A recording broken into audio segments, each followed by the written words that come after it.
La Fédération des chasseurs a été précurseur dans le domaine en faisant déjà en 1985 la promotion de buissons cynégétiques en plaine. Ensuite, dès 1989, a été mis une réelle aide à la plantation avec le financement de 500 plants par an pour tous les adhérents qui en font la demande. C'est la Fédération des chasseurs qui est la structure qui plante le plus de haies dans le département. C'est un dispositif qui est resté inchangé jusqu'aujourd'hui et qui a permis de planter en moyenne 10 km par an depuis plus de 30 ans, soit environ plus de 300 km depuis le début du dispositif. Ces dernières années, une réelle prise de conscience a été observée pour l'intérêt de la haie en plaine, ce qui a entraîné une augmentation des plantations.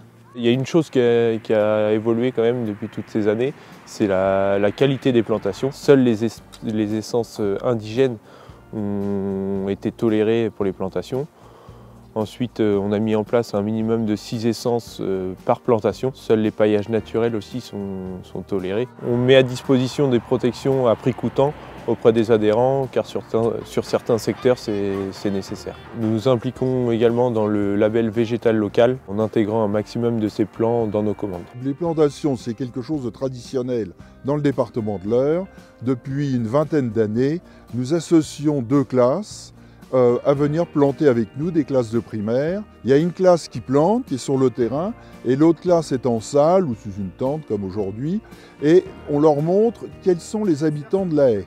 Donc voilà, la petite faune de plaine, les oiseaux. C'est pour leur montrer finalement l'utilité de la haie, et aussi quelque chose qui se perd un petit peu, ça fait de faire les choses. Et vous voyez, planter chacun un arbre, 2 arbres, 10 arbres dans sa matinée, pour chaque enfant, c'est quelque chose d'important et il s'en souviendra évidemment toute sa vie puisqu'il verra grandir la haie au fur et à mesure des années. C'est la fédération qui fournit gratuitement les plants et l'agriculteur donc fait le travail de préparation du sol, fournit le paillage et puis il y a quelques chasseurs du secteur qui viennent donner un coup de main.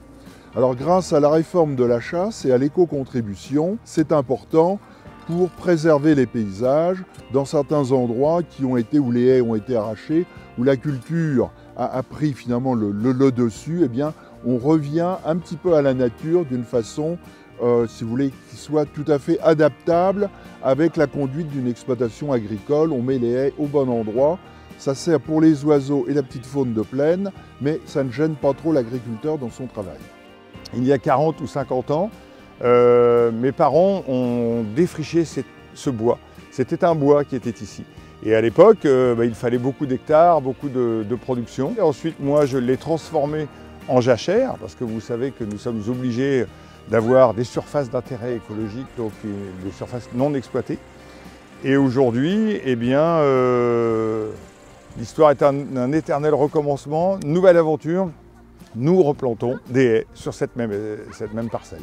C'est vrai que dans nos paysages ici, nous avons encore la chance d'avoir de petits bois, mais les haies n'existent plus.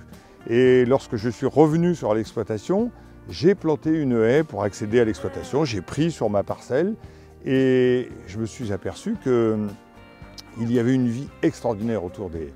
Et aujourd'hui, cette volonté de planter une haie, en plus avec des enfants, des écoles, je trouve que c'est quand même fantastique. L'aide à la plantation n'est plus seulement réservée aux adhérents territoriaux, mais également aux collectivités, communes, communautés de communes. Il y a sur notre site internet un formulaire à remplir pour faire la demande. Chaque projet de plantation est étudié pour s'assurer qu'il rentre dans nos critères, notamment une localisation en plaine, afin de créer des éléments topographiques pour restaurer cet habitat qui est encore très dégradé.